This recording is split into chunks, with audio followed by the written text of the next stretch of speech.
Hello everyone, and greetings from Belgrade, Serbia, the former capital of Yugoslavia. And today with you is Milan speaking here. And Milan just purchased less than a week ago a car that is so familiar to everyone, including offshore, across the pond, in the United States, being the only socialist car that has been exported to the US with a significant success, considering the fact that it was actually exported in 160,000 units, if I'm not wrong. So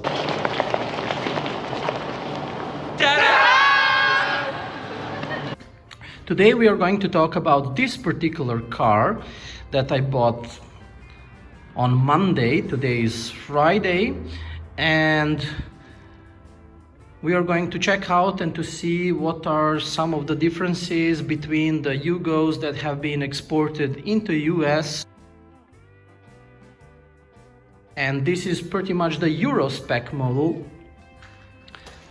So there are certain differences. Also, it is a model for the Yugoslav market, but since Yugoslavia ceased to exist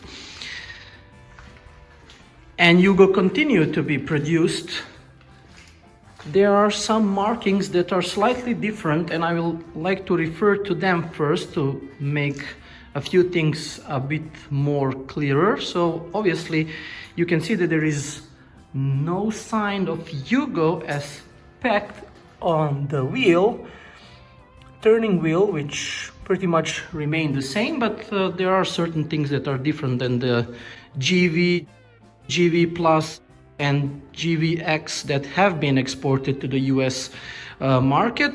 But yet again, they were different with the Euro spec and the Yugoslav spec Yugo cars anyway. So originally Yugo was introduced in 1980, and because it was manufactured till the very last day in Zastava factory, some people in the States are very familiar with the Zastava Arms, which is a weapons factory. Zastava was a number of factories. It was a whole system, and it was stationed in the industrial cradle of Serbia, later Yugoslavia, and today again Serbia. And incorporated several different factories. One of them were armory, one of them was making cars, the third one was making heavy-duty trucks and lightweight trucks, etc. And therefore the name Zastava. After the Second World War, Zastava was actually named Red Zastava, or Crvena Zastava, red flag. Zastava means the flag. And when the car was introduced in 1980, and believe it or not, it was declared as the car of the year in Yugoslavia, the original name was Zastava Yugo 45. 45 was the number that was designated for the horsepower that particular 0.9 liter engine produced, which is a derivative. Actually, it was built by the license from Fiat 127. And later also a more powerful engines,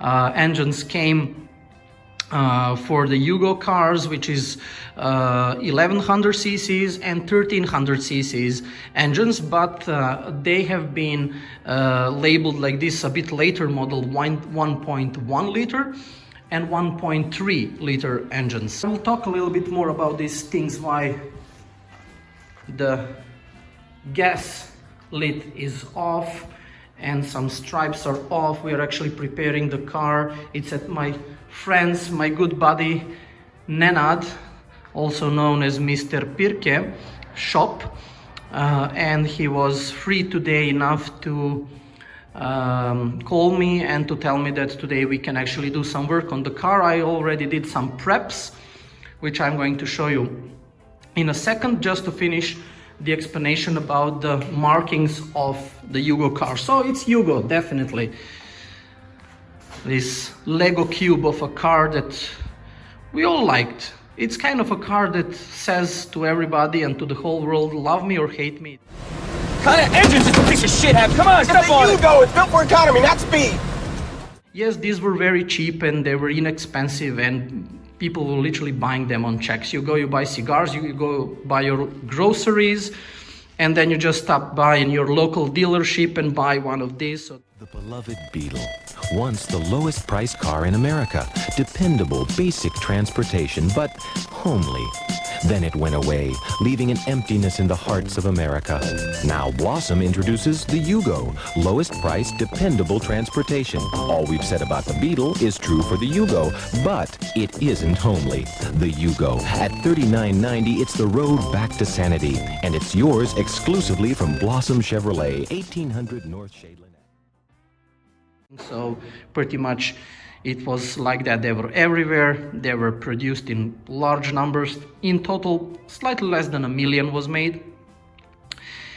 So the whole brand was created from the very name of this particular car, and that was in mid-1980s when we actually started to ship over the Atlantic and into the US market these little cars, and then all of them started to bear the marking Yugo instead of Zastava. They all became Yugo, and then they got, for the Yugoslav market and the European market, Yugo 45, 55, 60, 65, depending of the horsepower.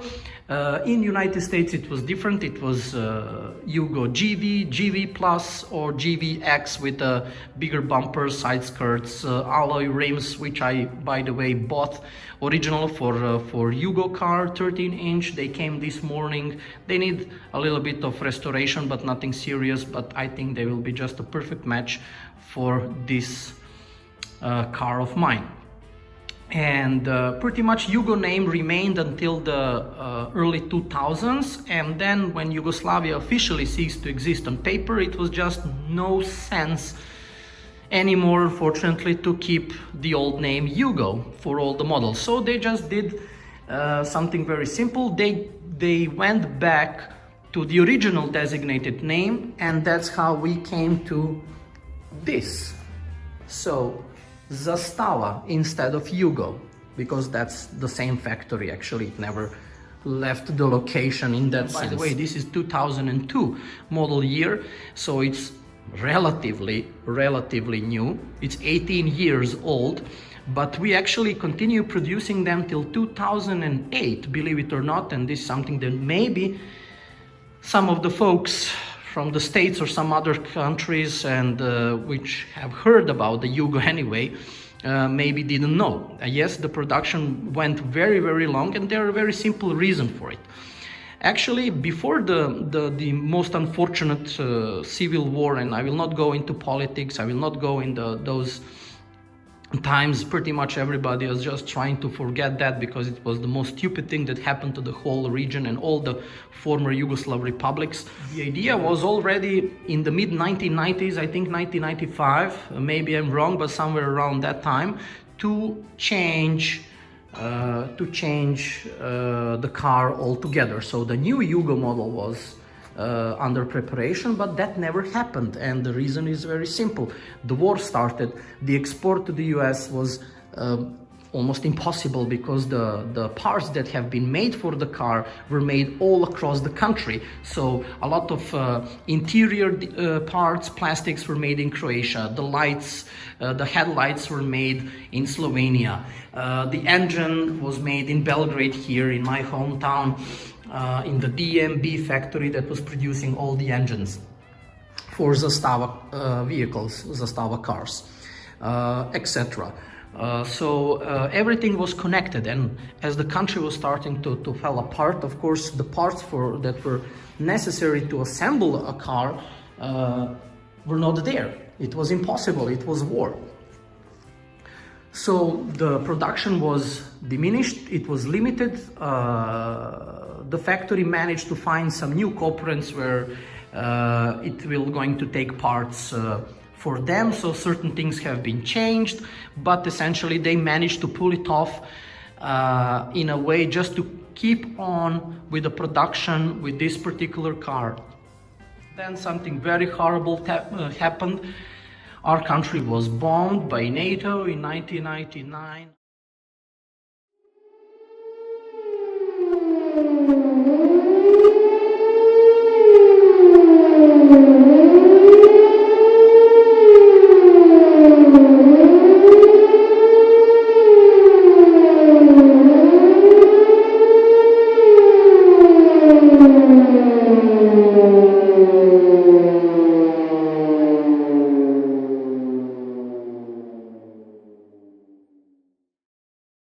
have my opinion about that since I was here. I was 14 years old. I remember every of these 78 days of bombing, and also our capital was bombed heavily, on average 3 to 5 air raids per day. But this is not the video about that. I just want to mention that the Zastava factory was also bombed, and I will also mention that it was the first time on the European continent, and I think even worldwide, after the Second World War, that a car factory has been bombed. Why they have bombed Yugo factory, I have no idea. Maybe they didn't like the fact that it was Yugo, so it was a resemblance on Yugoslavia or something. I have no idea, but they destroyed the production line, they destroyed the assembly lines, they destroyed a whole bunch of things. Some of things have been survived. Actually, the workers who were, you know, involved in saving the factory, in a way that even though nobody actually believed that you know, they will bomb the factory, but since they started to bomb some other things that have nothing to do with like military targets, etc., other factories, bridges, chemical industries, pretty much everything, they started to pull out some of the heavy machinery for the production line of the Yugo. So some of the pressing machines, molding machines, etc., have been taken out from the factory, and that actually saved the essential bits and pieces so that the production after can be re-established. And that's exactly what happened.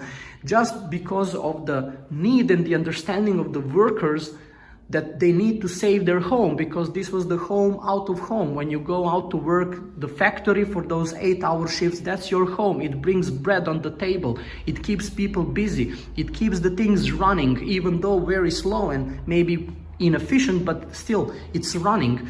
And that's why it was so important for them.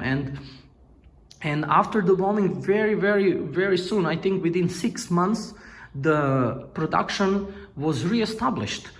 And one of the things that they couldn't take out, because it was built this way that you couldn't just unscrew it, unbolt it, and take it out from the buildings, was the paint shop assembly in the factory itself. So it was destroyed completely, and Yugo was actually painted by the machines, by robots, believe it or not. So it did have a very good paint job. So what they did, they continue afterwards to paint the cars by hand, like in the good old days. So this car is actually hand painted, which is quite extraordinary because it was mass-produced car.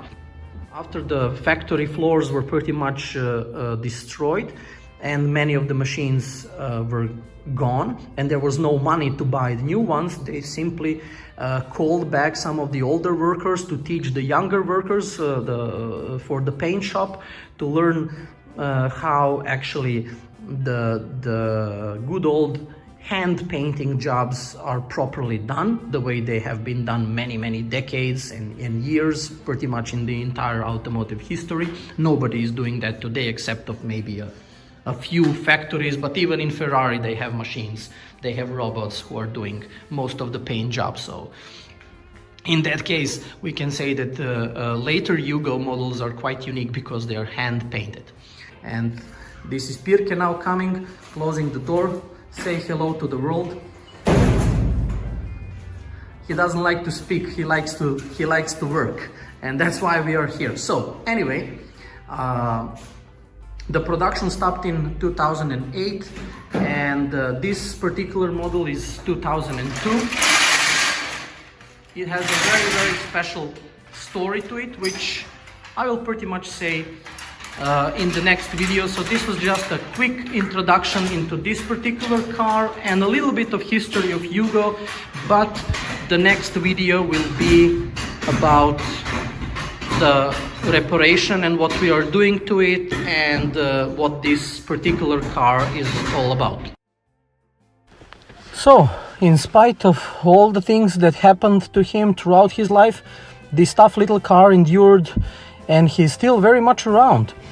We see them not only driving around in the streets of Serbia, as well as Egypt, United States, Great Britain, and even Australia. And rumor has that there is one lurking around in New Zealand as well. So it has its own exhibitions, gatherings, and clubs, not only in our country but also in many other places worldwide. We are very committed to saving the knowledge about their history and to saving them actually from being forgotten and from being called the worst car ever, because Yugo is definitely not the worst car ever, and we are here to prove that. So through our other videos you will be able to see some of our other Yugoslavian cars as well. So we will not stay only on Yugo, but we will start with Yugo because it is the most known car that we produced in our car industry. So stay tuned for more. Hit the like and subscribe button to support the little Yugo, and we'll see you again soon.